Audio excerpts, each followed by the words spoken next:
Hi, and welcome back to Testa's Tuesday Tips. When we last left off, I had talked about shortening the neck, and I didn't have the skin out because I went to the hospital. And this looks really good, huh? I guess it was bleeding inside my arm. They didn't get it all. Anyway, so don't do that. But I shortened the neck. I didn't have the skin out because it was in the freezer.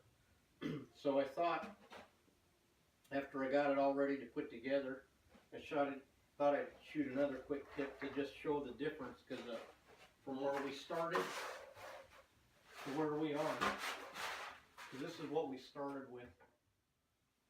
So you can see how much we changed it, and the importance of making sure your head length and neck length are the same. Now we're going to cut, and I'm going to put the glue on, and we'll put the skin on it and show you how we ended up fitting.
Well, there we go. I got the skin on to show you that all this is really good. It's all fitting perfect.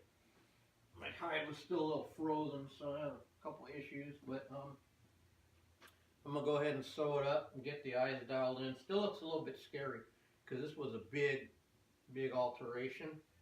However, we were just talking about it, and every once in a while you're going to get one that's just not going to work, and you're going to have to alter something.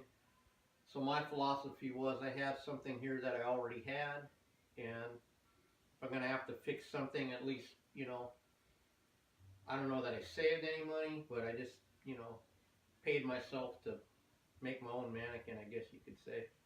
Or not make my own, but just use something I had here, because whatever I bought, I'd have to do work to anyway. So it kind of balances out in the wash. But anyway, as you can see, it's going to come together really nice. And when we're done, I'll put some pictures up, Sycamore will, of it, completed, and then maybe I'll even try hanging on the wall next to the one that we altered, so you can get a better idea of what we did. So thanks for tuning in, and we'll see you next time on Testa's Tuesday Tips.